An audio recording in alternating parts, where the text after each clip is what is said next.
SSTV.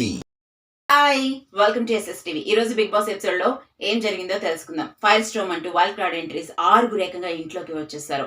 2 double elimination లో ఇంటి నుంచి వెళ్లిపోయారు. అయితే కొత్త వాళ్ళు వచ్చారు కదా, కొత్త వాళ్ళకి పాత వాళ్ళకి తేడా ఇదంటూ ఇమాన్యుయల్ చేసిన కామెడీ ఈ పూర్తి ఎపిసోడ్ లో బాగా పండించిందని అనుకోవచ్చు. అనుకున్నట్టుగానే వచ్చిన 3 మగాళ్ళ గురించి పెద్దగా చెప్పుకోవాల్సిన అవసరం లేదు, కానీ వాళ్ళు ఇంకా పెద్దగా ఏం కనిపించట్లేదు.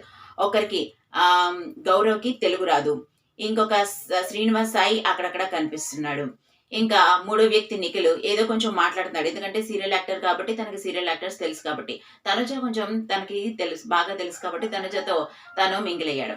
అయితే మిగతా వచ్చిన 2 మాత్రం మామూలు ఫైర్ స్టోమ్స్ కాదు. ఆ ఫైర్ స్టోమ్ అని పేరు పెట్టడానికి ముఖ్య కారణం వీళ్ళిద్దరని కూడా అనుకోవచ్చు. ఎందుకంటే వీళ్ళిద్దరికి సరిగ్గా యాక్ట్ అవుతుంది అనమాట. వీళ్ళకి సోషల్ మీడియాలో అంత ఫేమ్ ఉంది, అండ్ వీళ్ళకి ఫ్యాన్స్ ఉన్నారన్న కంటే ట్రోలర్స్ ఉన్నారనే ఎక్కువ చెప్పొచ్చు. ఎందుకంటే వీళ్ళ విషయం ఏదొచ్చినా జనాలు ఎగబడి చూస్తూ ఉంటారు. అందుకే బిగ్ బాస్ వీళ్ళిద్దరిని కూడా బిగ్ బాస్ లో పెట్టడం జరిగింది. ఆ నమ్మకాన్ని వీళ్ళు ఒమ్ము చేసుకోకుండా వచ్చిన రోజే ఇంటిని మామూలుగా రగల్చలేదు. దివ్యల మాధురి కళ్యాణ్తో ఒక పెద్ద గొడవే పెట్టుకుంది. అయితే అక్కడ గొడవ ఏమీ లేదు, స్టార్ట్ చేసింది దివ్యల మాధురి అనే చెప్పాలి. తను ఒక మాట అన్నాడు, మీరు ఇలా మాట్లాడితే నేను కూడా వేరేలా మాట్లాడాల్సి వస్తుందని. ఆ మాటను పట్టుకొని తను చాలా సీరియస్ అయిపోయింది, వెక్కి వెక్కి ఏడ్చింది. తన రాజు తనకు గుర్తొస్తున్నాడని చెప్పేసి బాగా తను ఎక్కువ ఎమోషనల్ అయింది.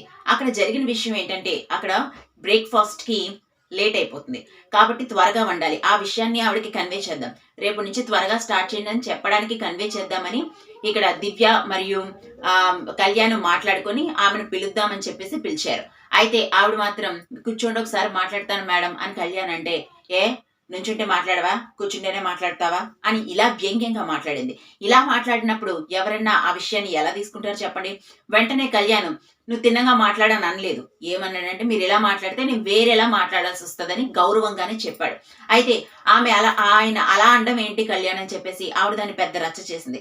కానీ అక్కడ సిచ్యువేషన్ చూసిన వాళ్ళకి మాత్రమే ఆ విషయం అర్థమవుతుంది. ఇక్కడ కళ్యాణ్ తప్పు 100% లేదు. వ్యంగ్యంగా మొదట మాట్లాడింది మాధురి మాత్రమే.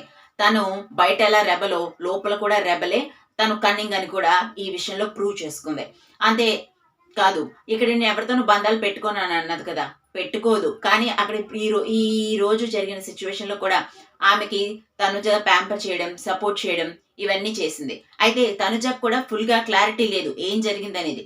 కళ్యాణ్ ఇలారా ఏం జరిగిందని అడిగినప్పుడు కళ్యాణ్ వచ్చి ఏకంగా ఆమెకి సారీ కూడా చెప్పాడు. సారీ చెప్పినా కూడా దివ్యల మాధురి దాన్ని పట్టుకొని చాలా రాద్ధాంతం చేసింది. వేరేగా సపరేట్ గా వెళ్ళి కూర్చొని ఏడవడం స్టార్ట్ చేసింది. దాని తర్వాత అక్కడికి అలేఖ్య వచ్చి వాళ్ళిద్దరి మధ్య ఒక ఇంట్రెస్టింగ్ డిస్కషన్ వచ్చింది. ఆ ఇంట్రెస్టింగ్ డిస్కషన్ లో కళ్యాణ్ గురించి ఆమె తప్పుగా మాట్లాడడం జరిగింది.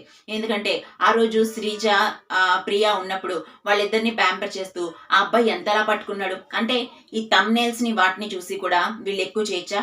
అక్కడ హౌస్ లోని ఏదైనా ప్రోగ్రామ్స్ జరుగుతాయి, ఏమైనా టాస్క్లు ఇస్తారు, ఏమైనా జరుగుతాయి, అప్పుడు ఫిజికల్ టాస్క్లు అది ఆడ మగ తేడా లేదు, ఒకరికొకరు రాసుకోవచ్చు, పట్టుకోవచ్చు. అలా పట్టుకున్నప్పుడు అనుకోకుండా ఇంటెన్షన్ తో పట్టుకున్న విషయం అయితే కాదు కదా, వేరేగా ఉన్న.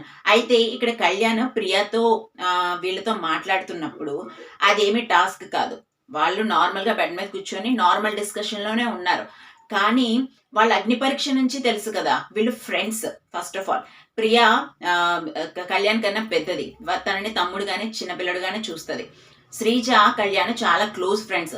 అయితే వాళ్ళిద్దరి మధ్య ఏమీ లేదు. కళ్యాణ్ ఇంకా రీతుతో ఏదైనా కొంచెం ట్రాక్ నడిపడం, కానీ శ్రీజ మీద ఎటువంటి ఇది లేదు ఆ అబ్బాయికి. అయితే వాళ్ళు ఫ్రెండ్స్ గానే అలా పట్టుకున్నారు తప్ప వేరే ఇంటెన్షన్ లేదు. అది బిగ్ బాస్ ని చూసే వాళ్ళకి బాగా అర్థమైంది.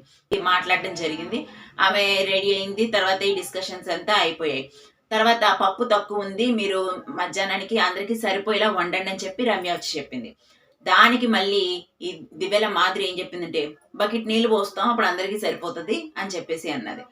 అక్కడ రమ్య ఉంచుకొని పప్పుని ఇవ్వనన్నట్లేదు, అక్కడ ఉన్నది 2 కప్పులు పప్పే కాబట్టి ఏం చేయాలి, ఆ 2 కప్పుల పప్పులోనే వాళ్ళు కొంచెం అడ్జస్ట్ చేసుకొని వండుకోవాలి. కాబట్టి చూసుకొని వండండి అని చెప్పింది. యాజ్ ఏ రేషన్ మేనేజర్ గా తను చెప్పిన దాంట్లో ఎటువంటి తప్పు లేదు కదా.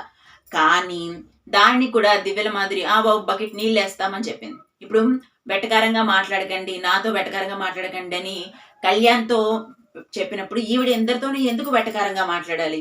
అది కరెక్ట్ కాదు గదా!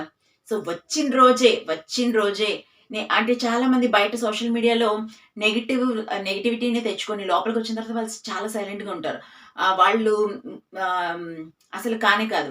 పాత సీజన్స్‌లో చూసుకుంటే ఒక అమ్మాయి కొంచెం బూతులు మాట్లాడుతూ వీడియోస్ చేసేది. ఆ అమ్మాయి ఇంట్లోకొచ్చిన తర్వాత ఎంత డీసెంట్‌గా, ఎంత కామ్‌గా ఉంది. అంటే వాళ్ళ పర్సనల్ లైఫ్ వేరుంటది. వాళ్ళు ఒకవేళ బయట పబ్లిక్‌తో కొన్ని షోస్‌లో గాని వాళ్ళ ఇంటెన్షన్ బట్టి వాళ్ళలాగా తప్పుగా పోర్ట్రేట్ అవుతారు. సో, అది 'బిగ్ బాస్'కొచ్చాక కొంతమందికి తెలుస్తది. కానీ ఈమె విషయంలో ఎలా ఉందంటే, ఆమె పర్సనల్ లైఫ్ మనకనవసరం. ఆమె ఏం చేసుకున్నా ఆమె ఇష్టం. అది వాళ్ళు చూసుకుంటారు. కానీ ఇంట్లోకొచ్చిన తర్వాత ఆమె ఎలా ఉంటుందని ఎక్స్‌పెక్ట్ చేశారో అలాగే ఉంది.